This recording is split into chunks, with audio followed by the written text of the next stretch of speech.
নমস্কার বন্ধুরা, আমি অরিন্দম চলে আসলাম আজকে এই মুহূর্তে বিরাট একটা আপডেট নিয়ে। সুপ্রিম কোর্টে ওবিসি মামলার কিন্তু আপডেট নেই। এই আপডেটটা কিন্তু গলার কাটা হয়ে দাঁড়িয়েছে টেট পাস প্রার্থীদের জন্য। সরকার কিন্তু ওবিসি মামলা না মিটলে কিন্তু বা একটা স্টে না পড়লে কিন্তু সরকার কিন্তু নিয়োগ বার করবে না, যদিও এটা সম্পূর্ণভাবে সরকারের ইচ্ছার উপরে ডিপেন্ড করছে। ওবিসি মামলা কোনো ফ্যাক্টর না, কোথাও এটা আটকাবেই না। সরকার জাস্ট লিখে দেবে, আমরা সুপ্রিম কোর্টের উপরে আমরা এটা পরবর্তীকালে সুপ্রিম কোর্টে যে রায় আসবে নিয়োগ চলাকালীন, তো সেইখানটাতে আমরা সুপ্রিম কোর্টের উপরে আমরা দেখব। এটা কোনো কিছুই না, এটা জাস্ট রিক্রুটমেন্টটা না বার করা সরকার একটা প্রসেস। সরকার এখানে রিক্রুটমেন্ট এই কারণে বার করছে না, বাট এটা কোনো প্রসেসই না। সো আজকে ওবিসি কেসটা কি হলো আজকে সেটা নিয়ে আলোচনা করব। সুপ্রিম কোর্টে ওবিসি শংসাপত্র মামলার শুনানি হলো সোমবার। এই মামলার পরবর্তী শুনানি হবে 7ই জানুয়ারি 2025। বিচারপতি বি আর গাভাই আর বিচারপতি কে বি বিশ্বনাথের বেঞ্চ জানিয়েছে 7ই জানুয়ারি 2025 এই মামলার বিস্তারিত শুনানি হবে।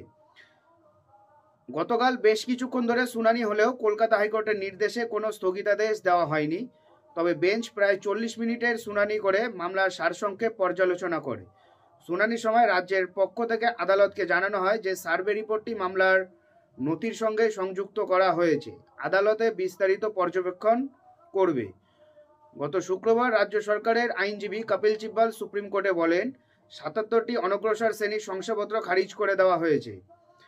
এর ফলে নিয়োগ প্রক্রিয়ার সমস্যা হচ্ছে, তাই কলকাতা হাইকোর্টের নির্দেশ স্থগিতাদেশ দেওয়া হোক, পাশাপাশি চলুক শুনানি প্রক্রিয়া।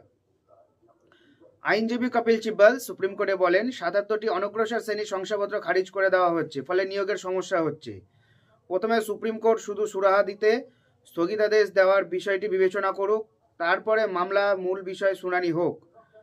77টি অনগ্রসর শ্রেণীর মধ্যে কেন্দ্রীয় তালিকায় ওবিসি রয়েছে। কেন্দ্রীয় তালিকা মণ্ডল কমিশনের সুপারিশ থেকে প্রতিবেশী রাজ্যের তালিকা থেকে ওবিসি শংসাপত্র দেওয়া হয়েছিল, ফলে শিক্ষা প্রতিষ্ঠানে ভর্তি হচ্ছে না, চাকরি নিয়োগের সমস্যা হচ্ছে।